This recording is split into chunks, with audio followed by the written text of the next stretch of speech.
विक्रम दानू जिलाध्यक्ष यूथ कांग्रेस ने आज तहसील मुंशियारी के मुख्यालय पहुंचकर नवनियुक्त उप जिलाधिकारी को एक स्वागत सत्कार के उपरांत ज्ञापन भी दिया है।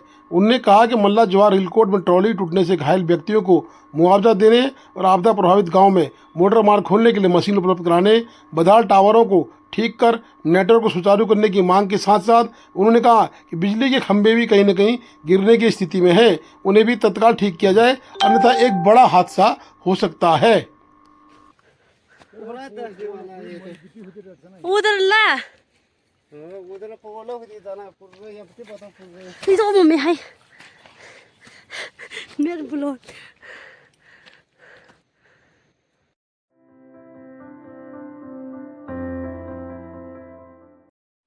मुंशियारी रिलकोट में बड़ा हादसा। मल्ला जवार के लासपा गाड़ में लकड़ी की पुलिया बनाई जाने के लिए टोला से बल्ली और खंबे तख्ते इत्यादि लाकर गराड़ी से पार कराने का प्रयास किया जा रहा था। गराड़ी से पार करा के रिलकोट लाने का प्रयास था, परंतु गराड़ी की क्षमता के विपरीत 4 लोग उस गराड़ी में सवार थे। मुंशियारी तहसील के विजय सिंह रावत निवासी ग्राम फापा, भैंसकाल गंगाराम निवासी सेला बनिया गांव, दीवानी राम, नकुल सिंह और रिलकोट से खिलांच जाने वाली गराड़ी टूटने से लगभग 200 मीटर तक वो लोग पानी में बह गए। और बता दें, गराड़ी टूटने से उन लोगों को चोटें भी लगी। अलबत्ता नदी किनारे पहुंचने के चलते वो लोग सुरक्षित बच पाए हैं। प्रत्यक्षदर्शी के मुताबिक गराड़ी पहले से खराब चल रही थी और गराड़ी की मेंटेनेंस की मांग लगातार की जा रही थी।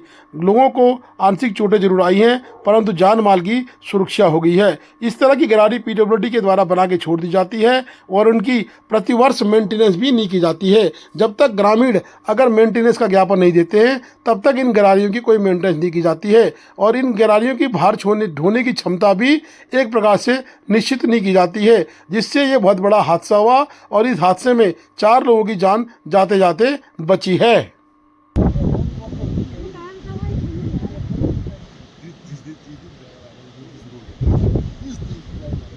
घायलों का प्राथमिक उपचार मुंशियारी में किया गया है। उसके बाद सामान्य स्थिति वालों को घर भेज दिया गया है।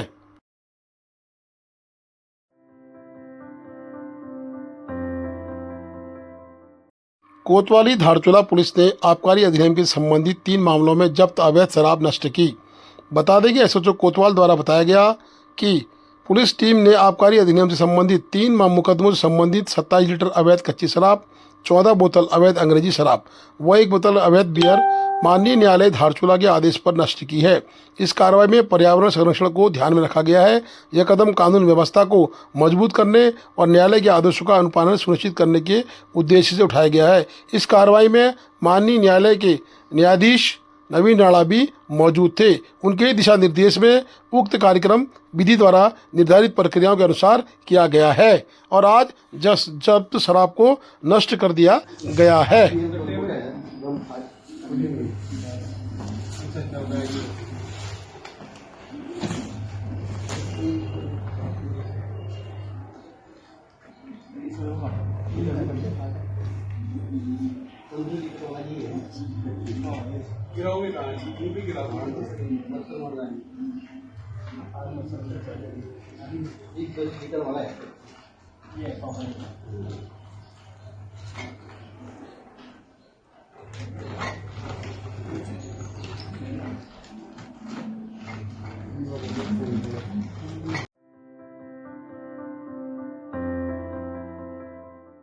धारचूला के गोठी में रात्रि 11 बजे अचानक आईटीबीपी कैंप गोठी के समीप चट्टान दरक गई और भारी मलबा सड़क पर आ गया, जिससे रात को यातायात पूरी तरह से बाधित हो गया। बता दें कि सुबह अथक प्रयासों से हिलवेज कंपनी की मशीनों द्वारा 9:30 बजे सड़क को खोला गया है। पूरे 10 घंटे के बाद उक्त सड़क खोली गई है। धारचूला में लगातार कहीं न कहीं आपदाओं का दंश शुरू हो चुका है।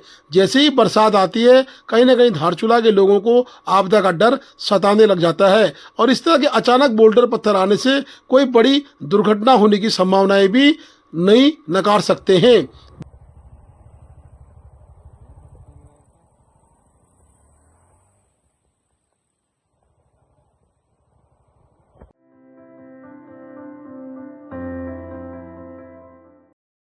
धारचूला में पंचायत चुनाव की सुगबुगाहट शुरू हो गई है। नामांकन के पत्रों की बिक्री में प्रधान के 66 नामांकन आज बिके हैं। साथ ही सदस्यों के 20 नामांकन व क्षेत्र पंचायत के नामांकन बिके हैं।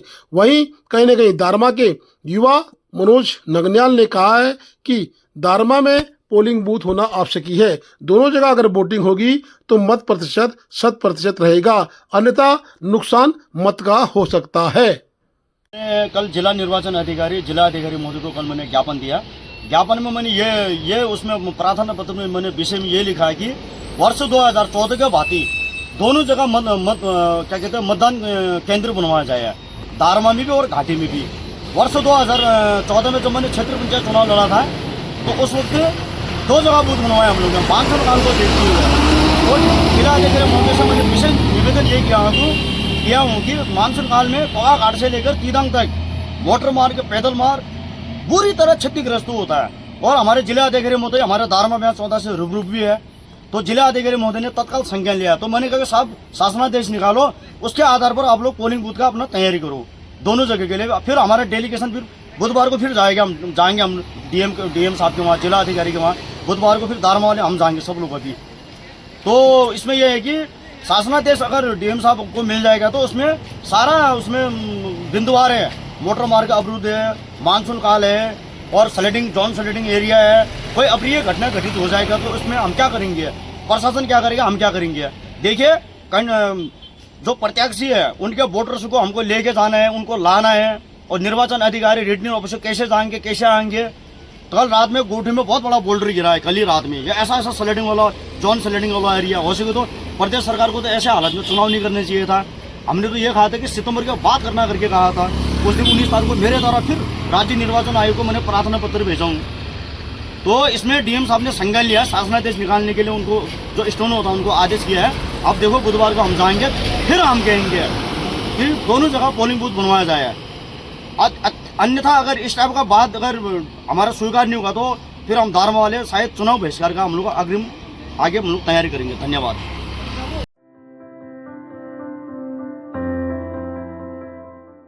धारचूला में दारमा के लोगों ने दिया ज्ञापन। उपजिलाधिकारी कार्यालय में आज दारमा में पोलिंग बूथ दोनों जगह बनाए जाने का एक ज्ञापन उपजिलाधिकारी को सौंपा गया है। लोगों ने कहा है कि 35% के आसपास की आबादी गांव में निवास करती है, साथ ही 65% की जो आबादी है वो धारचूला से लेकर जौलजीबी तक निवास करती है। इस पर बरसात का मौसम होने से आबादी में दोनों तरफ बूथ होने अनिवार्य हैं। 2014 की तर्ज पर दोनों ही जगह पोलिंग कराई जाएगा तो 100% मतदान होने की पूर्ण संभावना है। यातायात में भी कहीं न कहीं बरसात व्यवधान डालती है और अगर किसी भी वोटर को लाने ले जाने में कोई दुर्घटना घटती है तो उसकी जिम्मेदारी भी कहीं न कहीं प्रशासन और क्षेत्रीय लोगों को उठानी पड़ती है। इसलिए उन्होंने निवेदन किया है कि दोनों जगह बूथ बनाए जाए जिससे कि परेशानी से बचा जा सके। भाई पंचायत चुनाव किया जा रहा है सरकार द्वारा, तो हमारा ये कहना है कि भाई हमारे जो है इस पीक बरसात काल में ऐसे मौसम में चुनाव किया जा रहा है कि जिससे जो है मतदाताओं को आने जाने में परेशानी हो रही है। तो हम सारे दारमा वासियों का ये कहना है कि भैया हमारा दारमा में भी और नीचे भी दोनों जगह जो है पोलिंग मतदाता होना चाहिए, जिससे जो है लोग जो है अपने वोटों मताधिकार का प्रयोग कर सकें। तो सरकार ये कहती है कि भाई अधिक से अधिक आप मतदान कीजिए, मगर इतने पीक बरसात काल में आयोग जो है चुनाव करा रही है, तो ऐसी स्थिति में कैसे संभव हो पाएगा। यदि आप जो है चुनाव हमारे इस वर्षा काल को देखते हुए दोनों जगह चुनाव कराते हैं तो जो सरकार की जो मुहिम है कि 100% आप पोलिंग करें तो वो जो साकार हो सकता है। यदि आप जो है एक ही जगह कराते हैं तो उससे तो जो हमारा जो अन्य दारमा के जो है या जो नीचे से ऊपर जाने वाले हैं उनको जो अपने मतों का अधिकार प्राप्त देने का कोई वो अपने वोट से वंचित हो जाएंगे। इसलिए जो है हमने ये निवेदन किया है सरकार से कि पूरी की बात 2 बार जो है इस वर्षा काल में जो है दारमा में भी और नीचे भी जो है पोलिंग की गई है, तो उसी तरह जो है दोनों जगह पोलिंग कराया जाए, ये हमारे समस्त दारमा वासियों का कहना है। हम निवेदन करते हैं यदि सरकार इस बात को नहीं मानती है तो क्षेत्रीय जनता ये कह रही है कि भैया हमें अपने वोट देने से जो है वंचित रहना पड़ेगा और इससे हमें कोई मतलब नहीं। तो हम निवेदन करते हैं शासन प्रशासन से, आयोग से कि वो जो है दोनों जगह में जो है अपना मतदान केंद्र बनाए और जनताओं को, मतदाताओं को जो अधिक से अधिक वोट देने का अधिकार प्राप्त हो। ऐसा हमारा तो मुख्य विषय है कि हमारे जो विषय है कि मतदान दोनों जगह हो, उस विषय वस्तु को निर्वाचन अधिकारी के द्वारा सक्षम अधिकारी तक पहुंचा दें। अगर आप गौर करेंगे, निर्वाचन आयोग को अवश्य करना चाहिए कि तो तीनों घाटियों की परिस्थिति अलग अलग है। दारमा की अलग है, ब्यास की अलग है, चौदास की अलग है। तो अगर हम दारमा की स्पेशली बात करें तो आप ध्यान रखिएगा, वहाँ पर पॉपुलेशन बहुत ही कम है, लगभग 35% के आसपास अनुमानित आप मान सकते हैं। मैक्सिमम जनसंख्या आपके हमारे धासुला क्षेत्र में निवास कर रही है, जौलवी से ऊपर। और अगर ब्यास में आप गौर करें, 14 में गौर करें, मैक्सिमम लोग वहाँ रह रहे हैं। तो इस परिस्थिति को देखते हुए, वर्षा ऋतु काल को देखते हुए, आपदा की स्थिति को देखते हुए निर्वाचन आयोग को ध्यान देना चाहिए कि वाकई में किस इस परिस्थिति में कौन सा सुरक्षित उपाय होगा, इस दृष्टिकोण से भी विचार करना चाहिए। इसलिए हम लोग ने मांग की है कि जो सुरक्षित, सबसे पहले आदमी का जीवन है, जीवन अगर सुरक्षित होगा तभी हम लोग कुछ न कुछ आगे बढ़ पाएंगे। अगर वाकई में चुनाव के नाम पर अगर जीवन को दाव में लगाया जाए तो इसमें विचार किया जाना चाहिए। इतना ही हम लोगों ने प्रस्ताव रखा। हम तो बिल्कुल वंचित रह जाएंगे सर। ऊपर एक ही तरफ होगा तो हम सेना लोग जो है ना ऊपर जा पाएंगे ना नीचे जा पाएंगे। हमारा तो बिल्कुल वोट से वंचित हो जाएंगे सर। मतदान करके भी फायदा क्या होगा जब हम लोग वोट दे नहीं पा रहे हैं, तो ये हमारा मत से क्या मिल लेना है। तो अधिकांश हम नीचे ऊपर जा नहीं पाएंगे। हमने तो यही आशा रखा था कि इससे पूर्व यदि बरसात में हुआ था तो उस समय अगस्त में हुआ तो हमें वही होगा कह के हम अभी तक चुप थे। कहाँ पड़े? दोनों जगह पड़े सर, दोनों जगह हो, ऊपर भी हो यहाँ भी हो। दो मतदान इससे जो पूर्व हुआ 2014 में वही हो। Please do like, share and subscribe DCL News.